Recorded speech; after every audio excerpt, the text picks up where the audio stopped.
एक पत्नी अपने पति को अपनी अहमियत समझाती है।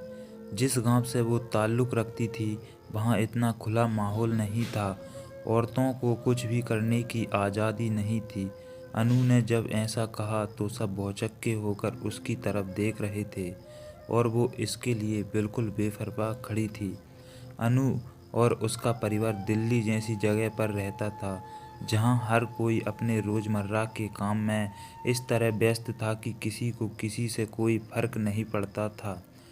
अनु जब गांव से शहर आकर बसी थी, तो उसे वहां का कल्चर बहुत अजीब लगता था, जिसमें ढलने के लिए उसे बहुत टाइम लग गया। उसने औरतों को कभी इस तरीके से खुल्लम-खुल्ला अपने विचारों को व्यक्त करते हुए नहीं देखा था, पर उसे ये सब अच्छा लगा। जिस गांव से वो ताल्लुक़ रखती थी, वहाँ इतना खुला माहौल नहीं था। औरतों को कुछ भी करने की आज़ादी नहीं थी। वो जॉब करना चाहती थी, लेकिन उसे नहीं करने दी गई। सुमित, अनु के पति, का जब ट्रांसफ़र दिल्ली हुआ, तो अनु भी उनके साथ आ गई और पास के स्कूल में ही जॉब करने के लिए सुमित को भी मना लिया। सुमित अनु को बहुत प्यार करता था, लेकिन गांव का होने की वजह से कहीं ना कहीं उसकी सोच खुली हुई नहीं थी। अनु खुश थी, क्योंकि वो जब जॉब के लिए जाती तो कई अलग अलग लोगों से मिलती, बात करती और खुश रहती थी। अनु का एक बेटा था और वो दूसरे स्कूल में जाता था। अनु दोपहर को उसके अपने साथ लेती हुई घर आती थी और सारा काम करती। फिर शाम को सुमित भी अपने ऑफिस से घर आ जाता। फिर तीनों मिलकर डिनर के बाद पास वाले पार्क में जाया करते थे। उन दोनों की सैर हो जाती और प्रीतम, उनका बेटा, वहाँ खेल लिया करता था। अनु सुमित को सारी बात बताया करती और सुमित उसे अपने ऑफिस के बारे में सारी बातें शेयर करती थी। दोनों पति और पत्नी कम और दोस्त ज़्यादा हो गए थे। एक दिन गांव से अनु की सास आईं, जो उनके पास कुछ टाइम रहने के लिए आई थी। जब उन्होंने वहाँ का कल्चर देखा, तो चीज़ें उनके सहन के बाहर हो गईं। 2-3 दिन तो उन्होंने खुद पर बहुत नियंत्रण रखा, लेकिन तीसरे दिन ही उनसे खुद पर काबू ना रखा गया और सुमित से बात करने की सोची। उन्होंने सुमित से कहा कि तू अच्छी खासी नौकरी कर रहा है, तुझे क्या ज़रूरत है अपनी पत्नी से काम करवाने की, और वैसे भी मैं घर पर पड़ी बोर हो जाती हूँ, तो तू उसकी नौकरी छुड़वा दे।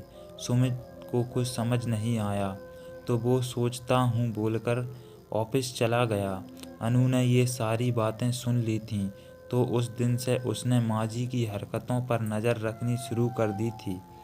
एक दिन उसको स्कूल में देर हो रही थी, तो उसने सुनीता, उसकी सहेली, को बोला कि प्रीतम को स्कूल से घर लेकर छोड़ देना, वहाँ माँ जी होंगी।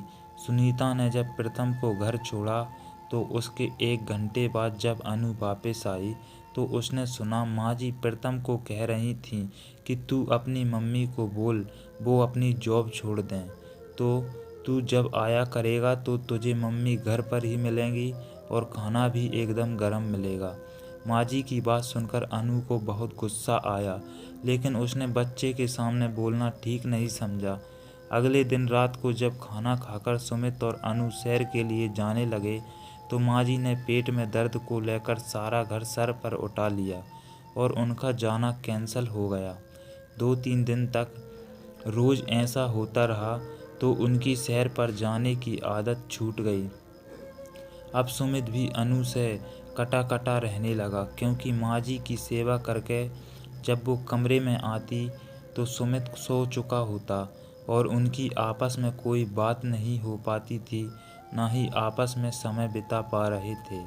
और रोज़-रोज़ माँ जी के होने वाले पेट दर्द की वजह प्रीतम को माँ की जॉब छुड़वाने वाली बात पर बहकाना और सारा काला चिट्ठा सुमित के आगे खोल कर रख दिया।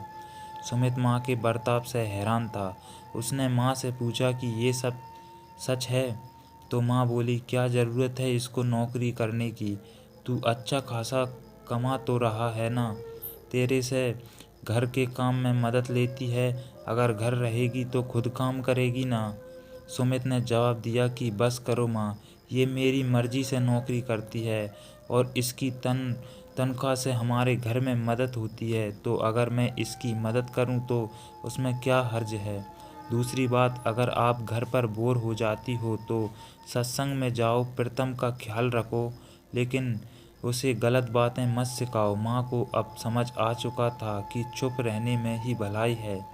अनु सुमित को चुपचाप देख रही थी और मन ही मन उसका धन्यवाद कर रही थी। दोस्तों, अगर वीडियो अच्छी लगी हो तो एक लाइक कर देना और चैनल को सब्सक्राइब कर लेना। इसी तरह की कहानियाँ मैं लाता रहूँगा। धन्यवाद।